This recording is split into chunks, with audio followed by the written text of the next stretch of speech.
यह चैनल केवल मनोरंजन के लिए है। हम किसी भी तरह के अंधविश्वास को बढ़ावा नहीं देते। सर्दियों की धुंधली सुबह थी। शहर की गलियों में कोहरे की परत अभी तक गिरी हुई थी। हल्की हल्की ठंडक के बीच फुटपाथ पर बैठी एक औरत अपने टोकरे में सब्जियां सजा रही थी। उसका नाम था शकुंतला। उम्र मुश्किल से 40, लेकिन चेहरे पर झुर्रियां और थकान ऐसे चिपकी हुई थी जैसे उसने जीवन से बहुत पहले हार मान ली हो। शकुंतला रोज इसी बाजार के मोड़ पर बैठती थी। उसका छोटा सा ठेला नहीं था, सिर्फ बांस की टोकरी जिसमें आलू, प्याज, हरी मिर्च और थोड़े से टमाटर रखे होते। उसका पति सालों पहले एक सड़क हादसे में मारा गया था और अब घर की जिम्मेदारी उसी के सिर थी। 2 बच्चे, एक 12 साल का बेटा सचिन और 9 साल की बेटी रीना। दोनों को स्कूल भेजना उसका सपना था, लेकिन अक्सर पैसे सिर्फ पेट भरने तक ही काफी होते। उस दिन भी वह टोकरी में सब्जियां सजा रही थी कि अचानक बाजार की ओर पुलिस की जीप आई। लोग थोड़े सहमे, क्योंकि इस जीप को सब पहचानते थे। यह थी इंस्पेक्टर धर्मवीर सिंह की गाड़ी, शहर का चर्चित पुलिस अधिकारी।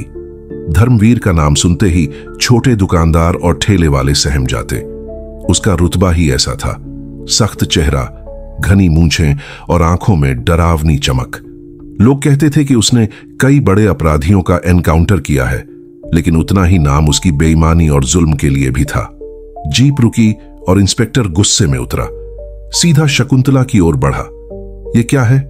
फिर से तू यहां बैठ गई? कितनी बार कहा है फुटपाथ पर गंदगी मत फैलाया कर। उसकी भारी आवाज बाजार में गूंज उठी। शकुंतला हाथ जोड़कर बोली, साहब, गंदगी कहां फैलाई है? मैं तो बस रोज की तरह बैठकर सब्जी बेच रही हूं। घर चलाने का और कोई जरिया नहीं है। लेकिन इंस्पेक्टर ने उसकी बात पूरी सुने बिना अचानक हाथ उठाया और जोरदार थप्पड़ उसके गाल पर जड़ दिया। भीड़ सन्न रह गई। किसी ने हिम्मत नहीं की कुछ कहने की। शकुंतला वहीं जमीन पर गिर पड़ी। उसकी टोकरी उलट गई। सब्जियां सड़क पर बिखर गईं। उसकी आंखों से आंसू छलक पड़े, लेकिन उसने कोई आवाज नहीं निकाली। धर्मवीर ने जूतों से टमाटरों को लात मारकर सड़क पर इधर उधर फैला दिया। अगली बार दिखी यहां तो थाने में बंद कर दूंगा, समझी? वह दहाड़ा और अपनी जीप में वापस बैठ गया। भीड़ धीरे धीरे बिखर गई। कुछ लोग बुदबुदाए, बेचारी औरत, रोज का यही तमाशा है। लेकिन कोई आगे नहीं आया। शकुंतला ने कांपते हाथों से अपनी बिखरी सब्जियां समेटनी शुरू की। उसकी बेटी रीना पास ही खड़ी थी। वह रोते हुए मां से चिपट गई। अम्मा, आप क्यों सहती हैं ये सब? क्यों नहीं किसी को बताती? शकुंतला ने अपनी बेटी के सिर पर हाथ फेरते हुए कहा, चुप कर रीना, हम गरीब लोग हैं। अमीरों और पुलिस वालों से लड़ाई नहीं करते। लेकिन उसी वक्त बाजार के एक कोने से एक आदमी ये सब देख रहा था। उसका नाम था आकाश वर्मा, पेशे से पत्रकार। उसकी आंखों में गुस्सा था। वह जानता था कि इंस्पेक्टर धर्मवीर का यह पहला जुल्म नहीं है, लेकिन आज की घटना ने उसके भीतर एक आग जला दी थी। आकाश ने चुपचाप अपना कैमरा उठाया और तस्वीरें खींच लीं। उसने तय कर लिया था कि अब इस कहानी को दबने नहीं देगा।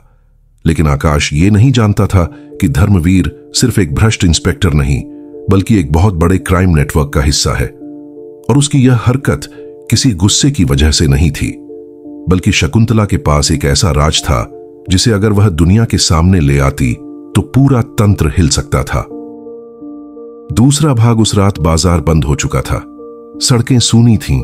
सिर्फ कुत्तों के भौंकने और कहीं कहीं शराबी के लड़खड़ाते कदमों की आवाजें सुनाई दे रही थीं।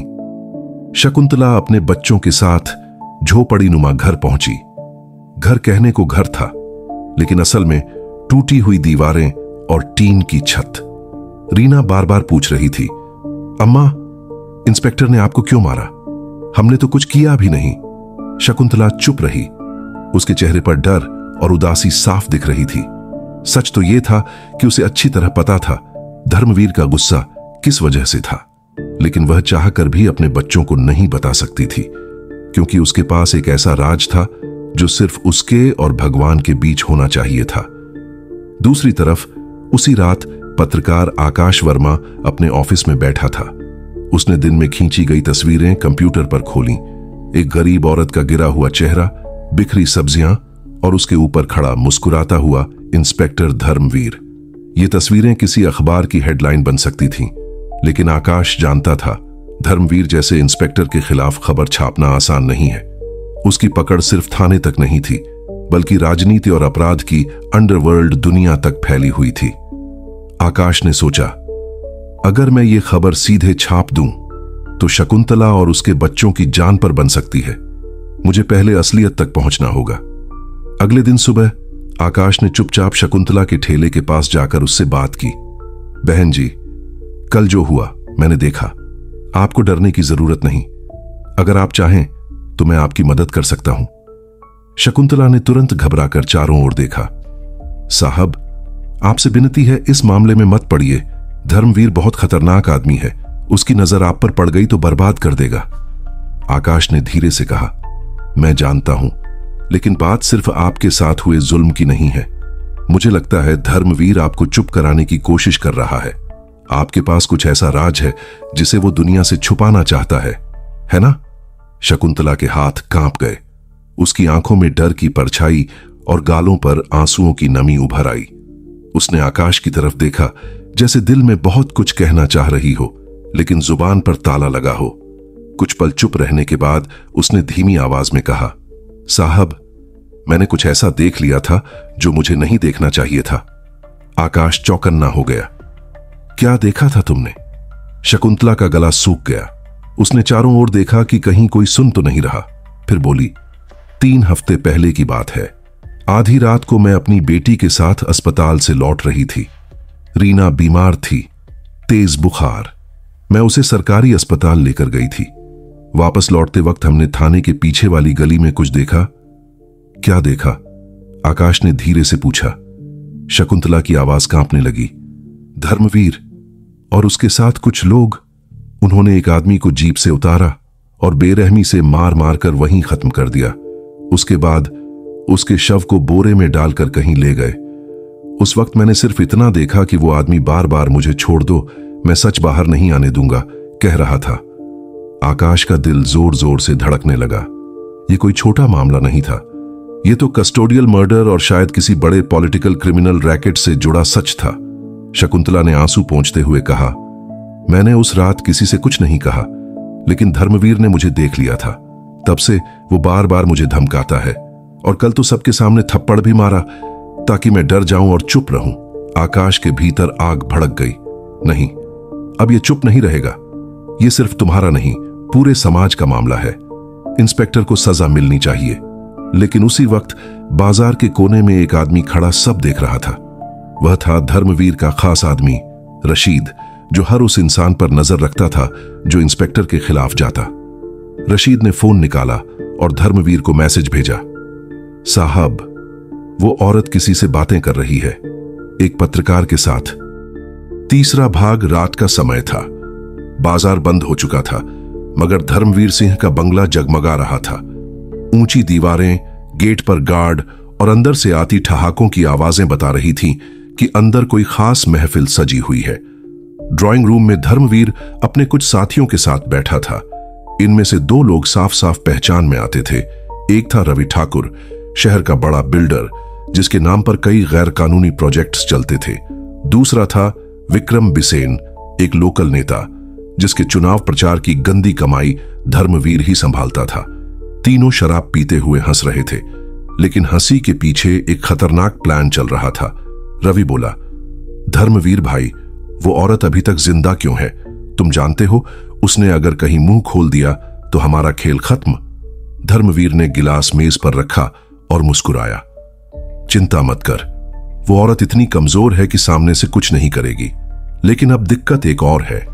एक पत्रकार, आकाश वर्मा, लगता है उसकी नजर उस औरत पर पड़ गई है। विक्रम ने भौहें चढ़ाई। तो फिर इंतजाम करो। मीडिया वाले अगर पीछे पड़ गए तो चुनाव में हमारी इज्जत मिट्टी हो जाएगी। धर्मवीर ने सिगार जलाया और गहरी कश खींचते हुए बोला, वो मेरा इलाका है। मैं जानता हूं ऐसे लोगों को कैसे संभालना है। आकाश को पहले चेतावनी दूंगा। अगर न माना तो अगली सुबह उसका नाम अखबारों में एक्सीडेंट के तौर पर छपेगा। कमरे में फिर से ठहाके गूंज उठे। उधर दूसरी तरफ आकाश अपने छोटे से फ्लैट में बैठा था। उसके सामने नोट्स, तस्वीरें और लैपटॉप खुले थे। वह बार बार शकुंतला के शब्द याद कर रहा था। मैंने देखा था साहब, उन्होंने एक आदमी को मारकर बोरे में डाला। आकाश ने तय किया कि इस मामले को दबाना नहीं है। उसने अपने एक भरोसेमंद दोस्त और एडिटर अनिल चौबे को फोन लगाया। अनिल, मेरे पास बड़ा मामला है, धर्मवीर सिंह और उसके नेटवर्क का। अनिल ने चिंतित स्वर में कहा, आकाश, सोच समझकर कदम उठाना। धर्मवीर के खिलाफ खबर छापना आग से खेलने जैसा है। तुझे और तेरे सोर्स को खतरा हो सकता है। आकाश ने ठंडी सांस ली। मैं जानता हूं, लेकिन अगर हम चुप रहेंगे तो ये और लोग मारेंगे और कितनी शकुंतलाएं सड़क पर पिटती रहेंगी। फोन रखते ही आकाश ने शकुंतला को कॉल किया। बहन जी, मुझे आपके बयान की जरूरत होगी। ये लड़ाई आसान नहीं है, लेकिन अगर हम दोनों हिम्मत करें तो इस शहर का सच सामने आ सकता है। शकुंतला चुप रही। उसकी आंखों में डर साफ झलक रहा था। साहब, मैं मां हूं, मेरे बच्चे छोटे हैं। अगर धर्मवीर ने उन्हें नुकसान पहुंचा दिया तो? आकाश ने उसे भरोसा दिलाया, मैं आपको और आपके बच्चों को सुरक्षित रखने की कोशिश करूंगा, लेकिन अगर हम खामोश रहे तो इंसाफ कभी नहीं मिलेगा। शकुंतला के दिल में पहली बार उम्मीद की एक हल्की किरण जागी, लेकिन उसी वक्त आकाश के दरवाजे पर जोरदार दस्तक हुई। ठक ठक ठक। आकाश ने चौंक कर दरवाजा खोला। सामने दो नकाबपोश खड़े थे। एक ने उसके सीने पर धक्का मारा और वह जमीन पर गिर पड़ा। ज्यादा पत्रकारिता का शौक चढ़ा है ना? धर्मवीर साहब का नाम अपनी रिपोर्ट में मत लाना, वरना अगली बार सिर्फ चेतावनी नहीं मिलेगी। दूसरे ने आकाश की टेबल पर रखी सारी फाइलें और नोट्स फाड़ डाले। लैपटॉप जमीन पर पटक दिया।